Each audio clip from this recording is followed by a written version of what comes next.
नमस्कार माझ्या शिक्षक बंधू आणि भगिनींनो, मी प्राध्यापक मारुती विठ्ठल शेळके आपल्या सर्वांच्या लाडक्या व्यासपीठावर अर्थात शेळके मास्टरमाइंड अकॅडमीच्या या व्यासपीठावर सहर्ष असे स्वागत करीत आहे। नवीन म्हणजेच 2026च्या शिक्षक भरती प्रक्रियेची घोषणा झाली आणि प्रक्रिया सुरुवात झाली। आता ती घोषणा आणि ती प्रक्रिया काय असणार आहे, कशी असणार आहे, थोडक्यामध्ये मी तुम्हाला सांगतो आणि मग या सर्व प्रश्नांची उत्तरं तुम्हाला त्यातून मिळणार आहेत। पाय का कोणत्या कोणत्या प्रश्नांची? ही जी नवीन शिक्षक भरती प्रक्रिया आहे 2026 मध्ये होणारी, त्यामध्ये मग ही संधी कोणासाठी आहे, जागा किती आहेत, प्रक्रिया केव्हा सुरू होणार, ही सर्व डिटेल माहिती तुम्हाला आजच्या या छोट्याशा परंतु अतिशय उपयुक्त आणि अतिशय महत्त्वाच्या अशा या लेक्चरमध्ये मिळणार आहे। सर्वांनी एकदा लाईकच्या बटनवर क्लिक करा। पहा आता पहिली महत्त्वाची बातमी ही समजून घ्या, ही बातमी वाचा। ही बातमी काय सांगते? झेडपी शाळांमध्ये लवकरच 8000 शिक्षकांची भरती, म्हणजे जिल्हा परिषदेमध्ये ज्या रिक्त जागा आहेत त्यापैकी भरण्यासाठी नव्यानं भरण्यासाठीच्या 8000 जागांची मान्यता मिळाली आहे। आता ही झाली फक्त जिल्हा परिषदेच्या शाळांची, इतर संस्थांच्या शाळांचा हिशोब वेगळा आहे आणि म्हणून ही भरती जास्त संख्येची असणार आहे। फक्त इथं जिल्हा परिषदेच्या जागांबद्दलची बातमी आली, पण त्यातलं डिटेल तुम्हाला सांगतो की काय आहे। निवडणुकीच्या आचारसंहितेनंतर जाहिराती आधी अतिरिक्त शिक्षकांचे होणार समायोजन, याचाच अर्थ मार्च एप्रिल मध्ये याची जाहिरात येणार, प्रोसेस सुरू होणार मार्च एप्रिल मध्ये। ओके, मग त्याच्यामध्ये डिटेल पहा की ही सोलापूर मधून आलेली बातमी जी आहे, राज्यातील जिल्हा परिषदेच्या शाळांमध्ये सद्यस्थितीत 15158 किती 15158 जागा या रिक्त आहेत। या पार्श्वभूमीवर राज्य शासनाने जिल्हा परिषद शाळांमधील 80% प्रमाणे सुमारे 8000 शिक्षकांच्या भरतीचे नियोजन केले आहे। खरं तर 15000च्या 80% 8000 होत नाही, पण 8000चं नियोजन केलेलं आहे अशी घोषणा आहे इथं। महापालिका जिल्हा परिषद निवडणुकांची आचारसंहिता संपल्यानंतर अतिरिक्त शिक्षकांचे समायोजन होईल आणि त्यानंतर फेब्रुवारी मार्च पासून शिक्षक भरती सुरुवात होणार आहे। खरं तर झेडपीच्या इलेक्शन आणि त्याच्यामुळे फेब्रुवारी मार्च नाही तर मार्च एप्रिल मध्ये सुरुवात होणार आहे। यांनी जरी फेब्रुवारी मार्च दिलेला असला तरी आता पहा डिटेलमध्ये, सध्या 2025-26 शैक्षणिक वर्षाची संच मान्यता अंतिम टप्प्यात आहे। त्यानंतर 15 मार्च 2024च्या शासन निर्णयानुसार पटसंख्येअभावी अतिरिक्त ठरलेल्या शिक्षकांचे समायोजन होईल। दरम्यान नागपूरच्या हिवाळी अधिवेशनात मग ह्या सगळ्या लोकांची नाव आहेत, यांच्यासह अन्य आमदारांनी जिल्हा परिषद शाळांच्या गुणवत्तेवर प्रश्न उपस्थित केला आहे। त्यासाठी त्यांनी शिक्षकांच्या रिक्त पदावर बोट ठेवत शिक्षक भरतीची मागणी केली। धन्यवाद त्या सर्व लोकप्रतिनिधींचे। या पार्श्वभूमीवर शालेय शिक्षण विभागाने शिक्षकांचे रिक्त पदे भरण्याचे नियोजन केले असून जिल्हानिहाय रिक्त पदांची यादी संकलित केली आहे। आता टीटी परीक्षेचा निकाल देखील लागलाय। खरं तर पत्रकारांना टीईटी आणि टीएआयटी त्याचबरोबर सीटीईटी यामधला फरक न कळल्यानं बऱ्याच वेळा पेपरला अशा पद्धतीच्या गडबडीच्या बातम्या येत असतात, तर त्याचं लय बनाव घ्यायचं नाही। आणि आत्ताच्या 23 नोव्हेंबरला झालेल्या टीईटीची उत्तरसूची निकाल अजून आलेला नाही, नाही तर परत कन्फ्युजन व्हायचं। पुढे स्थानिक स्वराज्य संस्थांच्या निवडणुकांची आचारसंहिता संपल्यानंतर अतिरिक्त शिक्षकांचे समायोजन करून रिक्त झालेल्या जागांच्या जाहिराती पवित्र पोर्टलवर मागून घेतल्या जातील। त्यानंतर संपूर्ण भरती प्रक्रिया पवित्र पोर्टलवरून राबवली जाईल, असे शिक्षण संचालक कार्यालयातील विश्वसनीय सूत्रांनी सांगितलेले आहे।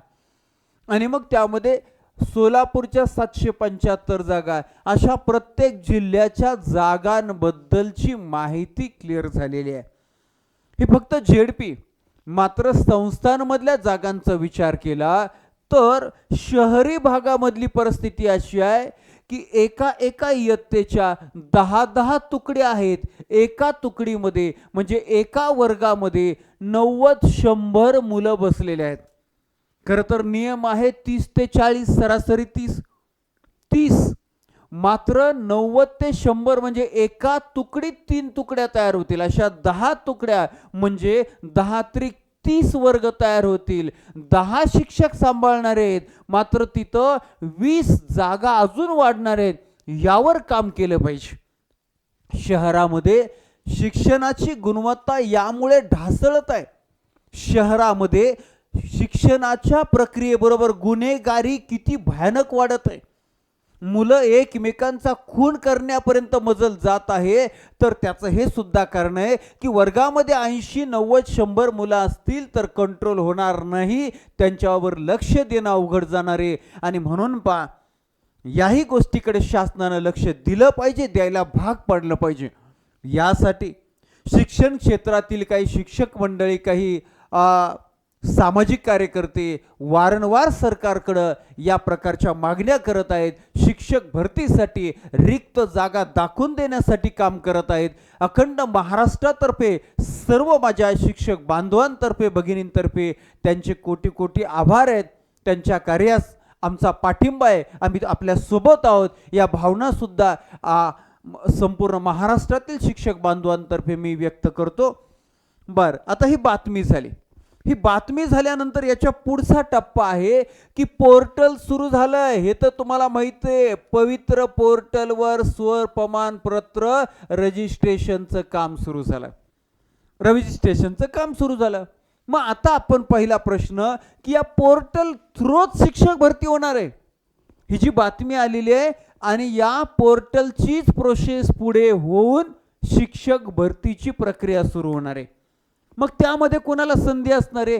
त्यामध्ये ज्याचं डीएड झालेलं आहे, डीएड झालेलं आहे, त्याचबरोबर टीईटी किंवा सीटीईटी पात्र झालेले आहेत आणि 2025ची TAIT ही परीक्षा दिलेली आहे.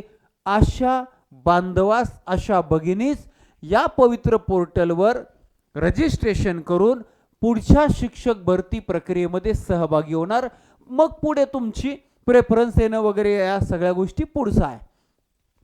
त्याच्यानंतर पुढे ज्यांचं डीएड झालेलं आहे प्लस पदवी ग्रॅज्युएशन झालेलं आहे त्यांना सुद्धा TET किंवा CTET पात्र पाहिजे.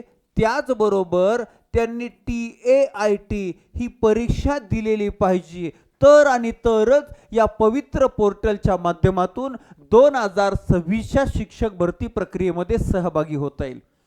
याच्या पुढे जाऊन आता सांगतो की ज्यांचं BEd झालेलं आहे, BEd बॅचलर ऑफ एज्युकेशन, त्यांनी TET किंवा CTET चा पेपर 2 दिलेला पाहिजे आणि तो पास असायला पाहिजे, पेपर 2. त्यानंतर मग त्यांनी TAIT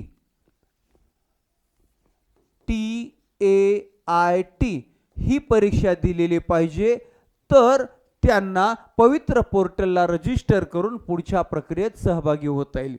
याचबरोबर BEd धारकांना 9वी साठी आणि 10वी साठी TET CTET पात्र नसताना सुद्धा डायरेक्ट जर त्यांनी टेट परीक्षा दिलेली असेल तरीही पवित्र पोर्टलला रजिस्टर करून पुढच्या प्रक्रियेमध्ये सहभागी होता येईल.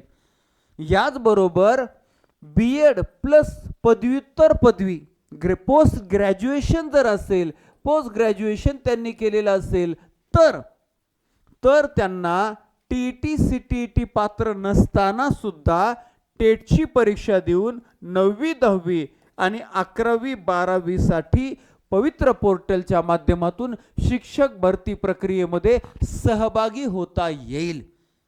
ओके झालं. अशा रीतीनं या पवित्र पोर्टलवर रजिस्ट्रेशन कोणी करायचं आणि या रजिस्ट्रेशनच्या माध्यमातून आगामी होणाऱ्या शिक्षक भरती प्रक्रियेमध्ये कोण सहभागी होऊ शकतं, कोणासाठी संधी आहे हे क्लिअर झालं. आता 8 फेब्रुवारी 2026ला जी CTT परीक्षा होणार आहे ती परीक्षा देऊन पात्र होणाऱ्यांना ही संधी नाही. 23 नोव्हेंबर 2025 रोजी झालेली TET महा TET या परीक्षेत पात्र होणाऱ्यांना सुद्धा संधी नाही. मग याच्या अगोदर 2025 ची शिक्षक अभियोग्यता बुद्धिमत्ता चाचणी म्हणजे TAIT ही परीक्षा ज्यांनी दिलेली आहे, ज्यांचा निकाल आलेला आहे त्यांनाच ही संधी आहे. आणि ती सुद्धा TAIT 2025 ची परीक्षा देत असताना या पात्रतेचे निकष तुम्ही पाळलेले पाहिजे, तुमच्याकडे असायला पाहिजे. याचबरोबर तुमचे सर्व डॉक्युमेंट्स हे त्या अभियोग्यता परीक्षेच्या अगोदर जी तारीख निश्चित केली होती त्या तारखेपर्यंतचे असायला पाहिजे. तर आणि तरच या पवित्र पोर्टलवर रजिस्ट्रेशन करून तुम्हाला शिक्षक भरती प्रक्रियेत सहभागी होऊन तुमचं शिक्षक होण्याचं, शिक्षिका होण्याचं स्वप्न जे आहे ते स्वप्न साकार होणार आहे. याचबरोबर 2026 जून नंतर पुढच्या TAIT म्हणजे एप्रिल मे मध्ये TET महा TET होईल. आता वर्षातून 2 वेळा होणार आहे महा TET. सेवेत असणाऱ्यांसाठी आणि नव्यानं सेवेत येण्याची इच्छा असणाऱ्या सर्वांसाठी महा TET होणार आहे. त्यानंतर जून नंतर TAIT शिक्षक अभियोग्यता व बुद्धिमत्ता चाचणी या परीक्षेचा विचार परीक्षा परिषद करत आहे. त्या अनुषंगाने नियोजन सुरू आहे. म्हणून अखंड महाराष्ट्रातील माझ्या सर्व शिक्षक बांधवांना आणि भगिनींना मी सांगू इच्छितो की सेवेत असणाऱ्यांनी TET क्रॅक करून बिंदास्त राहा प्रमोशनसाठी आणि आपल्या नोकरीसाठी. त्याचबरोबर नव्यानं शिक्षक होण्याची इच्छा असणाऱ्या, शिक्षिका होण्याची इच्छा असणाऱ्या माझ्या सर्व बांधव आणि भगिनींसाठी ती तयारी करा. या तयारीमध्ये प्रॉपर प्लॅनिंग करा, त्यानुसार तयारी करा. आणि या तयारीच्या प्रवासामध्ये आम्ही शेळके मास्टरमाइंड अकॅडमीची संपूर्ण टीम आपल्या सोबत आहे. आमच्याशी जोडले जाल तर 100% एकाच प्रयत्नामध्ये TET तथा CTT पास व्हाल. याच गॅरंटीसह, याच विश्वासासह आजच्या लेक्चरमध्ये आपण इथंच थांबूया. याबद्दल तुम्हाला काही अडचण असल्यास, अजून काही माहिती हवी असल्यास मला माझ्या स्क्रीनवर असणाऱ्या नंबरवर संपर्क करू शकता. चला, धन्यवाद. Thank you very much.